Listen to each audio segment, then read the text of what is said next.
Dans cette vidéo, on va faire la fin du cours sur les évolutions et on va parler d'évolution réciproque. Alors l'idée c'est lorsque vous avez une évolution dans un sens, une évolution réciproque, c'est l'évolution qui permet de revenir au point de départ. Donc si je lis la définition 3.1, si une quantité passe d'une valeur de départ VD à une valeur d'arrivée VA, l'évolution réciproque, c'est l'évolution qui permet d'aller de la valeur VA à la valeur VD.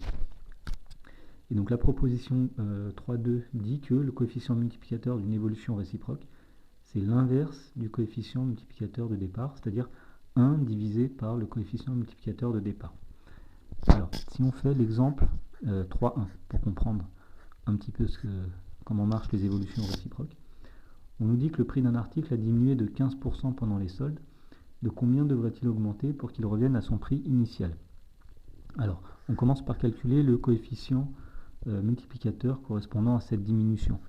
Donc on dit que le prix a diminué de 15%, donc le coefficient multiplicateur c'est 1 moins 15 sur 100, c'est-à-dire 0,85.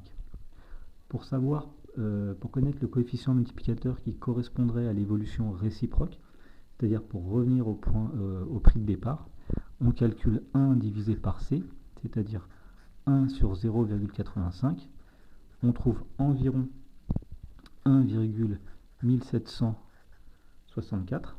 Autrement dit, pour revenir au prix initial, il faudrait augmenter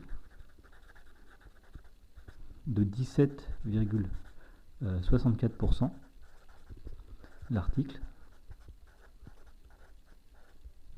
voilà, pour revenir au prix initial. Exemple 3.2, on va voir un autre exemple d'application des évolutions réciproques. Alors le nombre d'habitants d'une ville a augmenté de 20% en 10 ans, sachant qu'il y a 13 446 habitants aujourd'hui. Combien il y en avait il y a 10 ans? Autrement dit, si on fait un petit schéma pour représenter la situation, ici, il y a 10 ans, c'est la valeur de départ. Aujourd'hui, c'est la valeur d'arrivée. Alors, le coefficient multiplicateur qui a permis de passer il y a 10 ans à aujourd'hui, c'est 1 plus 20 sur 100, c'est-à-dire 1,2. Donc pour passer de la valeur d'il y a 10 ans à la valeur d'aujourd'hui, on a multiplié par 1,2. L'évolution réciproque, qui est ici, correspondrait à savoir par combien il faut multiplier la valeur d'aujourd'hui pour retrouver la valeur de départ. Et bien d'après la proposition, il faut calculer 1 sur le coefficient multiplicateur, c'est-à-dire 1 sur 1,2. On trouve à peu près 0,83, ce qui veut dire que il faudrait diminuer le nombre d'habitants d'aujourd'hui de 17% pour retrouver le nombre d'habitants d'il y a 10 ans. Autrement dit, donc on fait 0,83 fois, donc aujourd'hui il y a 13 446 habitants, on trouve environ 11 205. Donc il y a 10 ans, il y avait 11 205 habitants.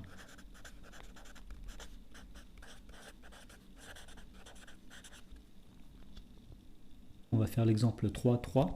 Donc un article d'électroménager coûte 130 €, toutes taxes comprises.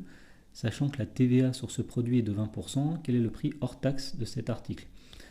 Et quel est alors le montant de la TVA sur cet article? Alors, un petit peu d'explication. Quand une entreprise vend un produit, elle doit reverser une taxe à l'État, la TVA, et la TVA est obtenue, alors en général, en augmentant le prix de départ, qu'on appelle le prix hors taxe, de 20%.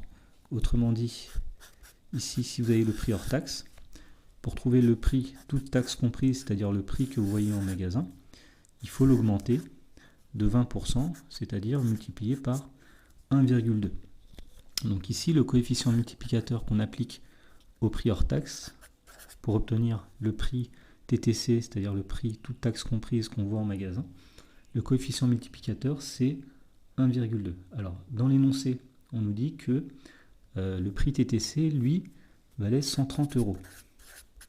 Donc si on veut retrouver le prix hors taxe, il faut faire une évolution réciproque. Donc on utilise le coefficient multiplicateur précédent, on calcule 1 sur C, c'est-à-dire 1 sur 1,2. Alors comme dans l'exemple précédent, on trouve environ 0,83. Et donc, pour trouver le prix hors taxe, on va appliquer une diminution de 17% au prix TTC. Autrement dit, on va le multiplier par 0,83 pour obtenir le prix hors taxe. Alors, on trouve à peu près 107,9 euros. Donc, le prix hors taxe était de 107,9 euros. Il y avait quand même une dernière question qui disait quel est le montant de la TVA. La TVA, donc la taxe qui a été donnée à l'État. Alors pour la trouver, c'est très simple. Il suffit de faire la différence entre le prix final en magasin moins le prix hors taxe, c'est-à-dire 130 euros moins 107,9, c'est-à-dire 22,10 euros. Donc quand vous achetez votre produit à 130 euros, si la TVA est de 20%, ça veut dire que sur ces 130 euros, 22,10 euros vont revenir à l'État.